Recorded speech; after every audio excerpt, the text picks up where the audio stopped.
M Kumar mathematics classes.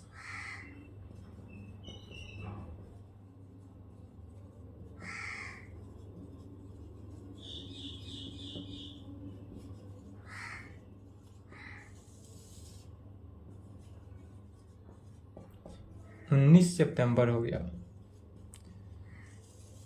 आपका class बहुत long समय के लिए बंद रहा, इसके लिए हमें खेद है, बट कुछ सिचुएशन ही था, इसके लिए हमको क्लास को ऑफ करना पड़ा। बट एक बात याद रखें कि अब क्लास आपका इतना लॉन्ग नहीं बंद होगा। आप सिर्फ और सिर्फ फेस्टिवल में ही छुट्टी मिलेगा, जो मेन फेस्टिवल है उसमें छुट्टी आपको मिलेगा। बाकी संडे को भी क्लास चलेगा, जिस प्रकार पहले भी संडे को क्लास चलता था, पुनः आपको संडे को भी वीडियो मिलते रहेगा, संडे को क्लास चलता ही रहेगा।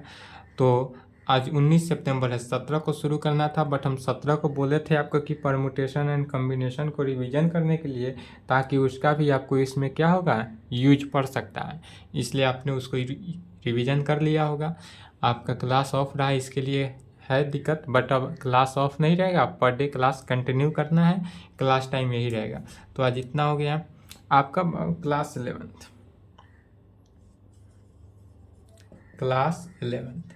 का क्लास है। 11th क्लास में चल रहा था आपका अलजेब्रा। आपका पिछला टॉपिक जो था अलजेब्रा चल रहा था। अलजेब्रा में जो चैप्टर्स था, इसके पहले आपका जो चल रहा था क्लास, वह अलजेब्रा चल रहा था। अलजेब्रा के अंदर पहला चैप्टर जो था वह चला था प्रिंसिपल ऑफ मैथमेटिकल इंडक्शन। थोड़ा सा रिवीजन कर रहे हैं ताकि आपको समझ में आ जाए कि आपका क्लास कहाँ से स्टार्ट हो रहा है, आपका कहीं कुछ सिलेबस छूटा तो नहीं, इसलिए सिलेबस को थोड़ा सा रिवीजन कर रहे हैं।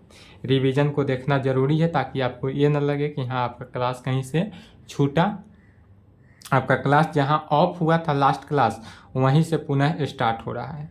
तो आपका जो अलजेब्रा चल रहा था, अलजेब्रा में चैप्टर्स कितने था, 9 चैप्टर था, 7 चैप्टर, 6 चैप्टर था, 6 चैप्टर था। उसमें से आपका प्रिंसिपल ऑफ मैथमेटिकल इंडक्शन पहला हो गया था। दूसरा था complex number and quadratic equation. Complex number and quadratic equation यह भी हो चुका था। तीसरा में क्या था, इनक्वालिटीज यह भी हो चुका था। उसके बाद चौथा में था परमुटेशन एंड कॉम्बिनेशन, यह भी हो चुका था। इसी को रिवीजन करने के लिए बोले थे, परमुटेशन एंड कॉम्बिनेशन को। उसके बाद पांचवा में आता है आपका बाइनोमियल थ्योरम। पांचवा में आता है बाइनोमियल थ्योरम, और छठा है सीक्वेंस एंड सीरीज।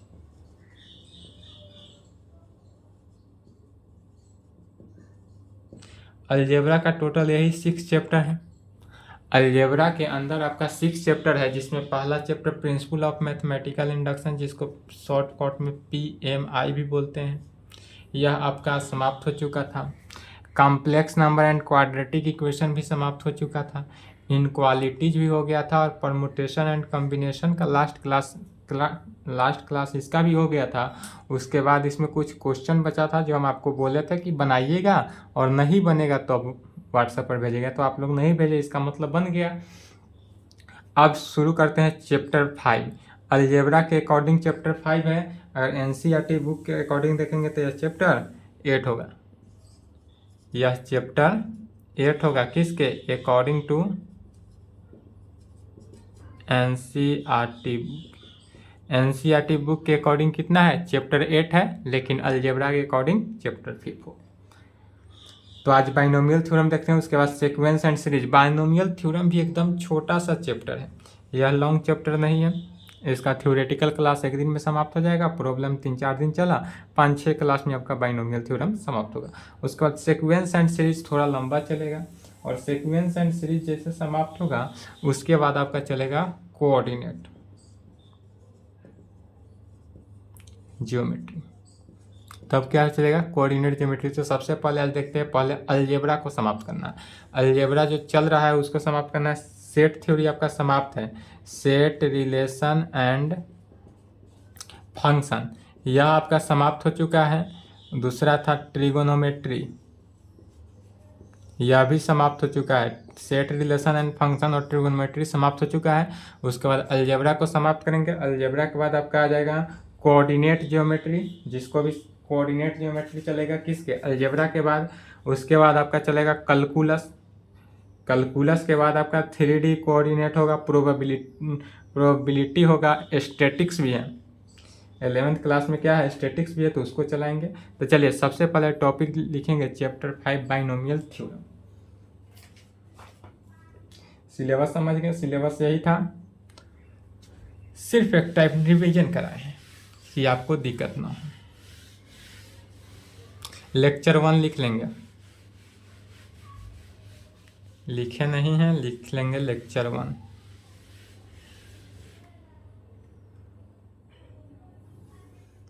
चलिए पुनः लिख देते हैं, एम कुमार मैथमेटिक्स क्लासेस। यदि आपके पास कोई आपसे छोटा हो या आपका मित्र हो, वह अगर 11th एंड 12th क्लास करना चाहते हैं तो उन्हें ज्वाइन करा दें, क्योंकि यह first time and last time he online free में क्लास चल रहा है। यह क्लास आपका बिल्कुल फ्री है। इसके बाद नेक्स्ट सीजन से यह जो है ओनली फॉर सीजन 23 से 24 के लिए ही आपका फ्री क्लास है। 24 से जब 25 का क्लास चलेगा तो उसमें हम फेस के साथ आएंगे, उसमें मेरा फेस के साथ आएगा, कैमरा स्टैंड माइक के साथ हम आएंगे पढ़ाने। लेकिन उसमें बाबू फीस लगेगा, वह बिना फी के नो एंट्री होगा उसमें। लेकिन यह जो क्लास है आपका बिना फेस के साथ, जितने भी वीडियो आपको मिल रहे हैं सभी के सभी फ्री क्लास हैं। तो यह फ्री क्लास आपका चलेगा इसी सीजन भर है। तो कोई भी मित्र हो, दोस्त हो, 11 12 अगर 12th तो उन्हें ज्वाइन करा सकते हैं। M Kumar mathematics classes, date हो गया 19 सितंबर। क्लास 11th लेक्चर 1 पहला लेक्चर है। चैप्टर हो गया आपका 5th, अलजेब्रा के अकॉर्डिंग चैप्टर 5th हुआ, और एनसीईआरटी बुक के अकॉर्डिंग चैप्टर 8 हुआ। क्या हुआ, अलजेब्रा के अकॉर्डिंग चैप्टर 5 हुआ और एनसीईआरटी बुक के अकॉर्डिंग चैप्टर 8 हो जाएगा।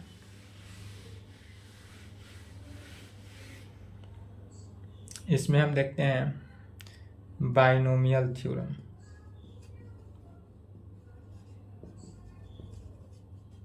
चैप्टर का नाम क्या हुआ, बाइनोमियल थ्योरम। बाइनोमियल थ्योरम को हिंदी में कहते हैं द्विपद प्रमेय। द्विपद, लिखने में मिस्टेक हो रहा है हिंदी,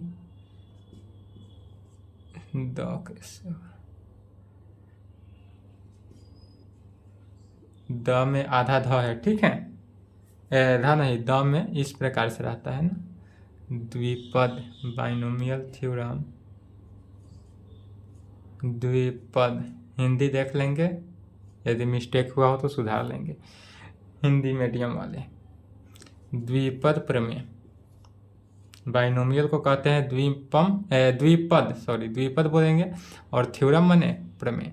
तो द्विपद प्रमेय हुआ बाइनोमियल थ्योरम।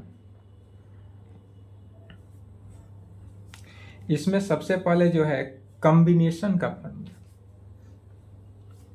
जो हमने कॉम्बिनेशन का लिखाया था इसको नोट में लिखेंगे, इसका यूज है इसलिए लिख रहे हैं नोट में। इसीलिए हम बोले थे परमुटेशन एंड कॉम्बिनेशन को रिवीजन के लिए इस क्लास को हमको बाइनोमियल को समाप्त करके ही छुट्टी देना चाहिए, लेकिन टाइम के अभाव में हम बाइनोमियल नहीं पढ़ा पाए, लेकिन हमको बाइनोमियल पढ़ा देना चाहिए था। तो इसको देख, छोटा सा भी चैप्टर था, तो यह परमुटेशन एंड कॉम्बिनेशन के आधार पर ही है। परमुटेशन का यूज कम है, इसमें कॉम्बिनेशन का यूज है।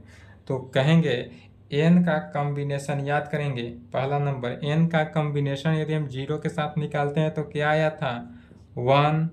यदि हम n का कॉम्बिनेशन 1 के साथ निकालते हैं तो n, n का कम्बिनेशन 2 के साथ निकालते हैं तो n into n minus 1 divided by 2 into 1। यही यदि हम n का कम्बिनेशन 3 के साथ निकालते हैं तो n into n minus 1 into n minus 2 divided by 3 into 2 into 1 में, and so dot dot dot जाएगा। ठीक है, बुझा रहा है। नीचे डॉट डॉट डॉट लाइन नहीं आ रहा है तो डॉट डॉट लिख लेंगे अपना से। तो क्या कहेंगे, n का कम्बिनेशन यदि 0 के साथ निकला वहाँ पर 1 हो जाएगा। n का कम्बिनेशन 1 के साथ निकालना हो तो n का कम्बिनेशन 2 के साथ निकालना हो तो n into n minus 1 divided by 2 into 1 में, n का कम्बिनेशन 3 के साथ निकालेंगे तो n into n minus 1 into n minus 2 divided by 2 into 3 into 2 into 1। यदि हम n का कम्बिनेशन 4 के साथ निकालते हैं तो n into n minus 1 into n minus 3 divided by 4 into 3 into 2 into 1 में। एंड सो इस तरह किसी भी बाइनोमियल को हम एक्सपेंड करते हैं, कम्बिनेशन को एक्सपेंड करते हैं। या बाइनोमियल नहीं है, या क्या है, कम्बिनेशन है। तो कम्बिनेशन सबसे पहले निकालते हैं कि कम्बिनेशन किस तरह निकालते हैं, इसका हम प्रूफ भी किए थे कम्बिनेशन जब पढ़ाए थे। तो यह n का कम्बिनेशन 0 के साथ कैसे निकला, n का कम्बिनेशन 2 के साथ कैसे निकलता है, तो वह तो बताने की आवश्यकता नहीं है। यह कम्बिनेशन के फॉर्मूला के आधार पर निकलता था। फॉर्मूला क्या था कि यदि हम n का कम्बिनेशन r के साथ निकालते हैं तो यह फॉर्मूला हो जाएगा, n का कम्बिनेशन r के साथ निकालने पर n का फैक्टोरियल डिवाइडेड बाई r का factorial into n minus r का फैक्टोरियल। इसको क्या कहते हैं, फैक्टोरियल। वेयर जहाँ इस प्रकार से रहे इसको बोलते हैं फैक्टोरियल। यह जो है क्या है, फैक्टोरियल है। या फैक्टोरियल को और किस नाम से लिखते हैं तो इस प्रकार से लिखते हैं, यह भी क्या है तो फैक्टोरियल। तो n का कम्बिनेशन अगर r के साथ निकालते हैं तो n का फैक्टोरियल डिवाइडेड बाई r का फैक्टोरियल इंटू n माइनस 1। यह क्या है, बाइनोमियल यह कम्बिनेशन थ्योरम का है। यह जो है कम्बिनेशन का फॉर्मूला है। यह कम्बिनेशन का फॉर्मूला इसी के अकॉर्डिंग यह निकला फॉर्मूला, रिजल्ट निकला। इसी रिजल्ट को नोट में लिखे हैं। अब इसी के आधार पर अब देखते हैं बाइनोमियल थ्योरम को कैसे एक्सपेंड करेंगे। तो यह रिजल्ट निकला। चलिए यहाँ तक पहले लिखे, तो यहाँ तक लिख लें।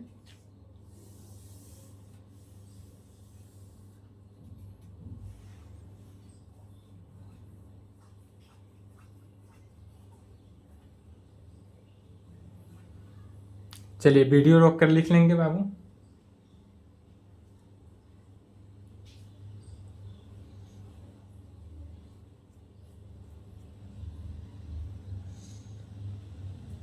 चलिए समझेंगे, वीडियो रोक लें।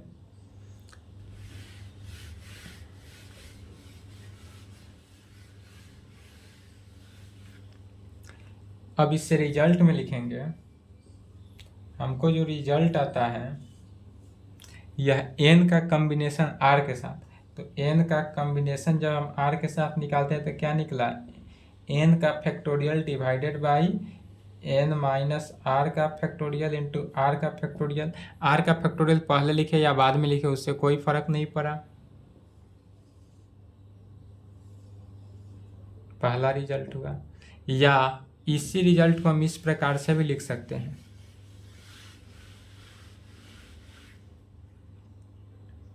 या इसी को इस प्रकार से लिखा कि n का कम्बिनेशन r को तो factorial of n divided by n minus r का factorial and two factorial r। यह भी क्या है, फैक्टोरियल ही है। तो इस प्रकार से लिखे या ऐसे कोई फर्क नहीं पड़ा। दूसरा रिजल्ट हो जाएगा जब n का कम्बिनेशन हम r के साथ निकालते हैं, n का कम्बिनेशन किसके साथ, r के साथ।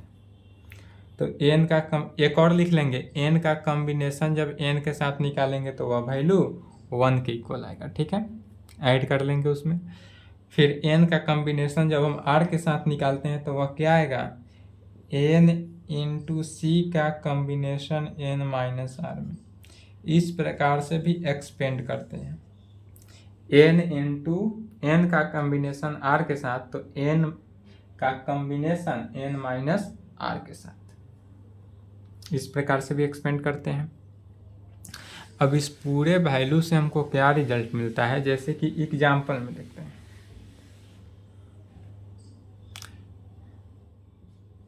यदि हम एग्जाम्पल में कहें कि a plus B the whole square निकालने के लिए, a प्लस बी का होल स्क्वायर, तो a प्लस बी का होल स्क्वायर, तो ये तो आप कहिएगा सर क्या पढ़ा रहे हैं, तो पहला दूसरा का सवाल है, पहला के स्टूडेंट से पूछा जाए a प्लस बी का होल स्क्वायर तो वो बता देगा। तो अगर हम a प्लस बी के होल स्क्वायर को हम क्या करें, बाइनोमियल थ्योरम के आधार पर एक्सपेंड करें। किसके आधार पर, बाइनोमियल थ्योरम के आधार पर जब हम इसको एक्सपेंड करेंगे तो कैसे एक्सपेंड होगा, क्या आएगा रिजल्ट, सो देखेंगे। तो यहाँ पर क्या रहा है कि n का कम्बिनेशन जब r के साथ निकालते हैं तो n इंटू ऊपर पावर में क्या हुआ n, combination n minus r से, n माइनस आर से।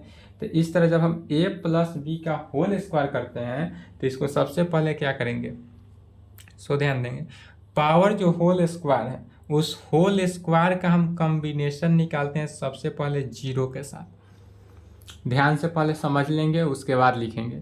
क्या करेंगे, तो स्क्वायर जो है स्क्वायर का कॉम्बिनेशन हम किसके साथ करेंगे, जीरो के रिस्पेक्ट में, इनटू पहला टर्म क्या है a, तो a के पावर कितना है 2 है, तो यहाँ पर भी a का पावर 2 अर्थात a स्क्वायर हो गया। पुनः इसमें b है तो b पर पावर कितना, कुछ नहीं है तो 0, फिर प्लस, अब पहला टर्म में क्या हुआ n का कॉम्बिनेशन 0 के साथ निकला, अब फिर n का कॉम्बिनेशन मैंने 2, स्क्वायरिंग जो है 2 का कॉम्बिनेशन अब किसके साथ 1 के साथ निकालेंगे अर्थात 1 के साथ। तब यहाँ पर क्या हुआ, यह जो वैल्यू आता है a स्क्वायर, तो a का पावर या 2 आया और b का पावर नीचे वाला, तो यहाँ पर a का पावर जो हो गया, a का पावर क्या हुआ, तो a का पावर 2 माइनस 1, तो 2 में से 1 को पहले घटाते हैं तो 2 माइनस 1 कितना हुआ 1, इंटू बी का पावर नीचे वाला 1, पुनः प्लस, फिर 2 का कॉम्बिनेशन कहाँ तक जाएगा 2 तक, वहीं तक जाएगा जिसका कॉम्बिनेशन जब n 2 का कॉम्बिनेशन निकालेंगे तो 2 तक जाएंगे, 3 का कॉम्बिनेशन निकालेंगे 3 तक जाएंगे, 4 का कॉम्बिनेशन 4 तक, अर्थात n का कॉम्बिनेशन हम कहाँ तक जाएंगे n तक ही जाएंगे। जब भी n का कॉम्बिनेशन निकालेंगे तो हम n तक ही जाएंगे। तो 2 का कॉम्बिनेशन, अब फिर यहाँ पर देखेंगे तो a का पावर क्या होगा, तो a का पावर 2 में से 2 को घटाना है तो 2 माइनस 2 क्या हो गया 0, तो a का पावर 0 और b का पावर नीचे वाला तो b का स्क्वायर। फिर n का कॉम्बिनेशन मैंने 2 का कॉम्बिनेशन 0 क्या हुआ, अर्थात यहाँ पर by using formula we know that कह सकते हैं n का कॉम्बिनेशन 0 के साथ कितना 1, अब यहाँ पर n के जगह पर क्या है 2 है, अर्थात 2 का कॉम्बिनेशन 0 के साथ भी 1 ही होगा। फिर n का कॉम्बिनेशन 1 के साथ क्या होता है n होता है, n का कॉम्बिनेशन 1 के साथ n होता है, इसलिए डैट इज कह सकते हैं कि 2 का कॉम्बिनेशन 1 के साथ, तो 2 का कॉम्बिनेशन 1 के साथ क्या हुआ 2 होगा। n का कॉम्बिनेशन 2 के साथ क्या होता है, तो n का कॉम्बिनेशन जब 2 के साथ निकालते हैं तो n into n minus 1 divided by 2 into 1, अर्थात जब 2 का कॉम्बिनेशन 1 के साथ निकालेंगे तो फॉर्मूला पर 2 का कॉम्बिनेशन 1 के साथ अर्थात n के जगह पर क्या है 2 रखेंगे, तो 2 into 2 minus 1 divided by 2 into 1, 2 से 2 कैंसिल, या 2 में से 1 गया तो 1 हुआ। अब इसी को रख देना है इसमें, we put this values of above equation becomes is equal to क्या हो गया, तो n का कॉम्बिनेशन 0 के साथ में 2 का कॉम्बिनेशन 0 के साथ कितना आया 1 इंटू ए स्क्वायर इंटू, फिर चूंकि जानते हैं a का पावर 0 क्या हुआ 1, b का पावर 0 भी 1, किसी भी वैल्यू का पावर जब 0 हो जाए तो उसका वैल्यू 1 होता है, तो b का पावर 0 क्या हुआ 1, प्लस एन का कॉम्बिनेशन 1 के साथ, 2 का कॉम्बिनेशन 1 के साथ कितना हुआ 2 इंटू ए का पावर 1 तो ए रहा, बी का पावर 1 बी रहा, प्लस जब 2 का कॉम्बिनेशन 2 के साथ करते हैं अर्थात 2 के साथ, या 2 का कॉम्बिनेशन 2 के साथ लिखे हैं, या डायरेक्ट लिख सकते हैं n का कॉम्बिनेशन n के साथ 1 अर्थात 2 का कॉम्बिनेशन 2 के साथ 1। तो यहाँ पर क्या हो गया 1 into b square is equal to a square plus 2ab plus b square. A plus B the whole square proved हो गया। यदि ए प्लस बी के होल स्क्वायर को प्रूव करना कहे तो यह बाइनोमियल थ्योरम या किसके एक्सपेंड हो रहा है, बाइनोमियल थ्योरम के रिस्पेक्ट में एक्सपेंड हुआ। चलिए यहाँ तक लिखे तो पहले यहाँ तक लिखेंगे।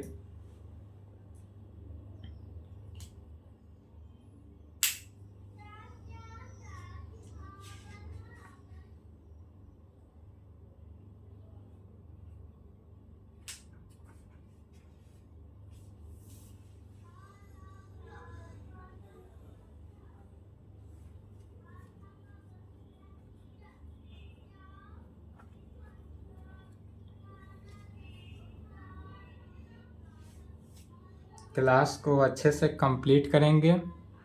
जो भी क्लास थ्योरम जो पढ़ाया जाए, जो भी थ्योरेटिकल क्लास जिस दिन भी हो, पूरे के पूरे थ्योरेटिकल क्लास को अच्छे से रिवीजन करना है बाबू। अगर आपने कॉपी को, मेरा लिखा हुआ जो कॉपी है, जो पढ़ाया हुआ कॉपी रहे, उसको अगर अच्छे से पढ़ के समझ लेते हैं और क्वेश्चन को एनसीईआरटी बुक बना लेते हैं, अदर बुक बनाते हैं तो अच्छी बात है। आप अदर बुक बनाएंगे भी, अगर अदर बुक में कहीं से प्रॉब्लम हो तो आप डायरेक्ट इस नंबर पे मैसेज करेंगे कि सर इस बुक में हमको प्रॉब्लम है, यह क्वेश्चन भेजेंगे। या कोई भी एनी प्रॉब्लम हो, क्या हो, एनी प्रॉब्लम हो तो आप इस नंबर से संपर्क कांटेक्ट कर सकते हैं, आपका प्रॉब्लम का समाधान मिल जाएगा। और जो भी मेरा कॉपी या बुक से बनाया हुआ जो अगर समझ के अच्छे से पढ़ लेते हैं, 11th में है तो आपका क्या होगा, 12th क्लास अच्छे से जाएगा, और 12th में है तो अच्छे से एग्ज़ाम दीजिएगा और अच्छे नंबर से, अच्छे मार्क्स से आप पास करिएगा। एग्ज़ाम सेंटर में बैठने के बाद आपको ये दिक्कत नहीं होगा कि हाँ हमने पढ़ाई नहीं किया, ये अफसोस नहीं होगा। क्वेश्चन देखने के बाद हंसी आ जाएगा, कह रहे सब पढ़ा हुआ है। 100 क्वेश्चन मिलेगा जिसमें से 50 ऑब्जेक्टिव बनाना रहेगा, सब कंप्लीट हो जाएगा। जब 12th में आइएगा तो ऑब्जेक्टिव का ट्रिक बताएंगे कि कैसे ऑब्जेक्टिव तुरंत बिना कलम उठाए ऑब्जेक्टिव को कैसे सॉल्व किया जाता है, वह 12th क्लास में बताया जाएगा। चलिए तो यहाँ तक लिख लिए, नहीं लिखे तो वीडियो रोक लेंगे। अब यदि हम देखते हैं कि a plus B the whole cube अगर निकालना हो तो कैसे निकालेंगे।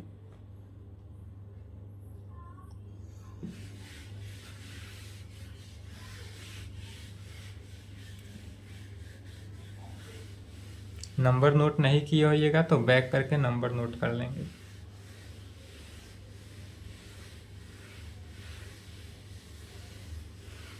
बाइनोमियल थ्योरम को जो है ना एक्सपेंड करने का तरीका समझना है सबसे पहले। अगर बाइनोमियल थ्योरम को एक्सपेंड करने का तरीका समझ गए तो आपको बाइनोमियल थ्योरम में कहीं से दिक्कत नहीं होगा। तो आप पहले आज की क्लास को यहीं पे रहने देते हैं, सिर्फ फार्मूला देख लें कि बाइनोमियल थ्योरम को कैसे एक्सपेंड किया जाता है। कल भी थ्योरेटिकल क्लास देंगे, उसमें बाइनोमियल थ्योरम को फिर एक्सपेंड करेंगे। तो इसके लिए फिर कॉम्बिनेशन का अगर आपने नहीं पढ़ा है तो कॉम्बिनेशन भी अच्छे से देख लेंगे। यह जो रिजल्ट आता है इस रिजल्ट को देखेंगे, याद करेंगे, याद नहीं करेंगे, रिजल्ट को क्या करेंगे, समझना है। यदि आप रिजल्ट को समझ लेंगे तो आपसे क्या होगा, बाइनोमियल थ्योरम का ऑल प्रॉब्लम सॉल्व होगा। बाइनोमियल थ्योरम में ऑलवेज क्या है, एक्सपेंड करना ही है। तो यदि अगर हम a प्लस बी का पावर n रहे, n मैंने क्या हुआ, n के जगह पर कोई भी टर्म दे देंगे, तो कैसे सॉल्व करते हैं। तो सबसे पहले n का कॉम्बिनेशन किसके रेस्पेक्ट में निकालते हैं, 0 के रेस्पेक्ट में। तब यहाँ पर a का पावर क्या होगा, n माइनस 0 हो जाता है, a का power n minus 0 into b का पावर क्या हो जाएगा, नीचे वाला तो 0, प्लस, चाहे फार्मूला लिख देते हैं डायरेक्ट, कल इसको एक्सपेंड अच्छे से करेंगे। तो a का power n plus NC1, a का पावर n माइनस 1, बी का पावर 1 प्लस NC2, ए का power n minus 2 b square plus dot dot dot plus n c n b का पावर n। ठीक है, तो इस फार्मूला को एक्सपेंड करेंगे और होमवर्क ले लें। A plus B the whole square कर दी एक्सपेंड, ए प्लस बी का होल क्यूब को एक्सपेंड करना है, ए प्लस बी का पावर 4 को एक्सपेंड करना है, ए प्लस बी का पावर 5, ए प्लस बी का पावर 6 को जितना हो सके उतना को एक्सपेंड करेंगे।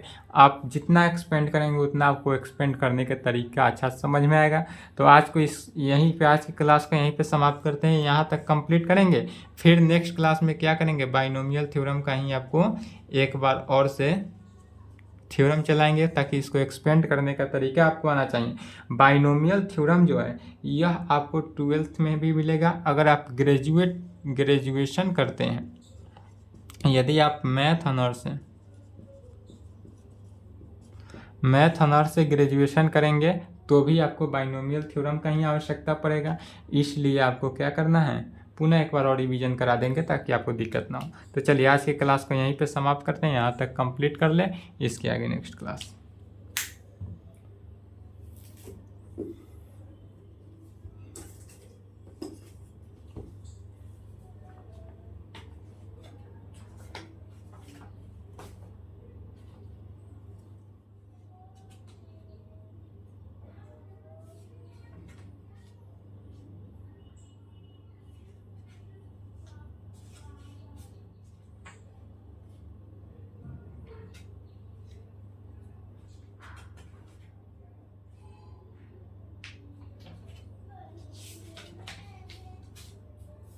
चलिए लिख लिए, नहीं लिखे तो वीडियो रोक लेंगे।